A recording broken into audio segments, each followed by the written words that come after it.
anchor it, trying to mimic what normally occurs. Now, when a demon's doing it through a person, they're psychic, so they're not so much predicting as they are reading your mind and anchoring it that way. That's how they work, man. You've got to understand, if you sit there and focus on demons, then you're going to bring that to you. Some of us that are part of this wake-up, we got to deal with it. Okay? I've got one connected to me that's constantly communicating with me, infusing into my perception, psychically. It's not as hard as you think. You see, what is psychic communication? Like if other entities want to put something into my head? Well, right now, for example, you have an auditory field around you, right? Maybe you have various sounds occurring in your room. Maybe you have a fan on, there's a TV in the different room on, which I would turn off, but, just different sounds going on. And you also have my voice, right? So I'm injecting my voice into your auditory perception. I'm adding to it. And you're decoding it and interpreting it with meaning. All right, well, psychic communication is the same thing. It's the same thing, except it's not utilizing your sensory apparatus of the eyes or ears. It's just injecting it directly into your brain's perception. But it's the same thing. It's the same communication. So I can look at something, right? They started using written words, like looking for subliminal messages one night, and it was really getting late. It was like 3 a.m., and I'm like, my eyes were getting blurry. And then it just manifested right on the picture. 3 a.m. eyes, go to bed. Objective reality, it's stuck. It stayed there on the picture. People say, well, show me that picture. Why? For you will say, oh, you just did that yourself. There's no point in that. See, this is what you need to know, and why I wanted to introduce you to the concept of subliminal messages first. But it's not just Photoshop, people. It's etheric. They can psychically put words on things. It does it all of the time in front of me. Literally, man. That's why people be like, this is a matrix. It's well, no, it is illusory, yes. But you manifest as much as they do. It's just your beliefs that you can't that keep you from being able to do so.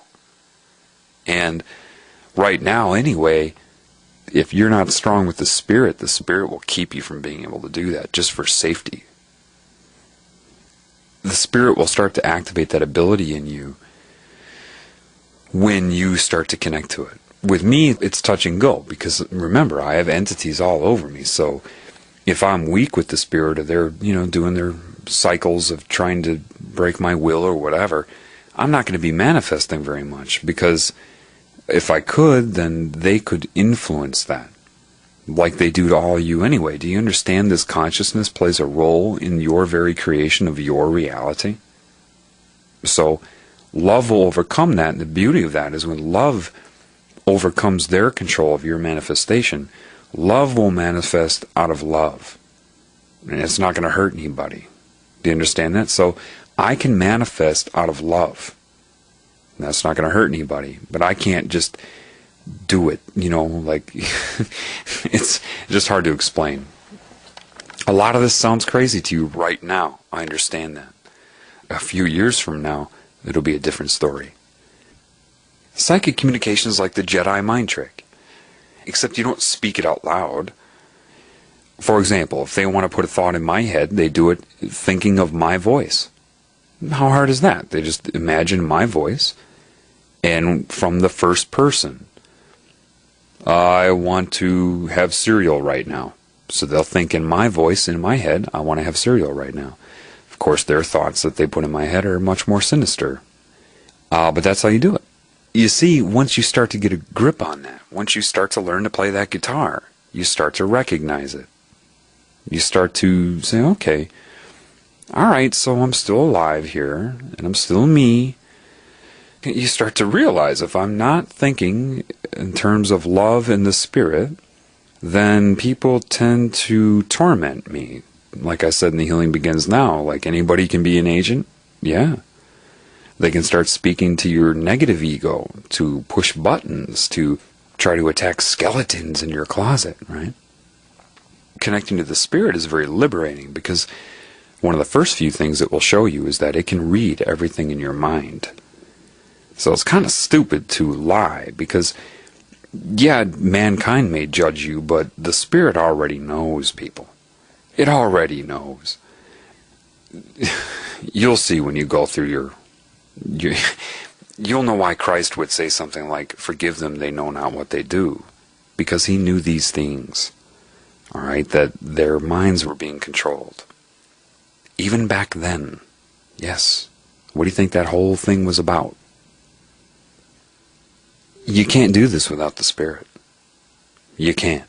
And that's what Christ would have been talking about as well when he said either you're going to build your house on a rock, which is love of the Spirit, the creative Spirit, or sand on the beach. It can be washed away.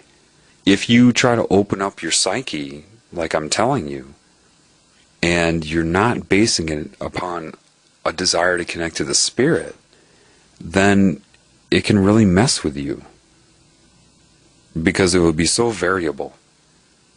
Next thing you know, your own family members are taunting you. It's all dual meaning. Remember I told you about the scenario of two students getting alcohol, right? And then I said if you're psychic, you can change the meaning as you go.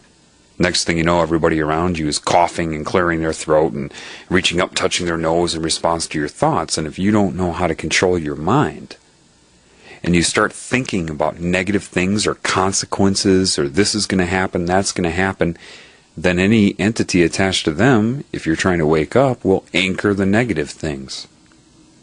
If you're unaware of that, you'll attribute it to maybe it's your own father, or maybe it's a friend, and you're going to get mad at the friend. Well, hold on a minute. You seriously need to understand something. It's not your friend's fault, and their conscious mind is probably unaware of it. The way to learn this quickly is to assume they can read your mind, that everybody you talk to can read your mind. And be mindful of your thoughts. Constantly be aware of what you're thinking, and look at how they act. What nonverbal gestures are they making? Are those anchors? Reinforcers? Look for dual meaning in what they say. That's why psychology tells you anybody who does that's crazy or obsessive. Yeah, because they don't want you to get a feel for your own language.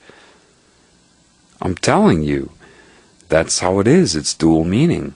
You may have a conscious conversation going, but what about the dual meaning? I look at the guy with the pizza. There you go. But it was really speaking to the thoughts of the other guy. But that can happen in conscious conversation, a dialogue between two people without other people around. You can say something that would contextually apply to the conversation, but it can also apply to your thoughts if you're aware of your own thoughts. I don't know, some spiritual people call this a rite of passage, because you can't be irresponsible with this. And I was kind of, mixed about letting people know this. Because I know they're going to be, you see, who are the people that are vulnerable? The irony would be the psychology students, or the intellectual, debate-minded people. If they open up to this, it'll rock them. But maybe some of that's good. I had to go through that. You see, I'm telling you this because I myself, I had nobody holding my hand, and I still don't. I don't have anybody that can tell me or guide me really consciously through this other than the Spirit. The creative Spirit does it. It does a wonderful job in its way. But no person is holding my hand through this. What I'm doing for you is kind of holding your hand through it. I'm telling you what to expect and how it works. And I had to go through all this. I didn't look it up somewhere. I'm not regurgitating this stuff to you. This is my learned understanding with a strong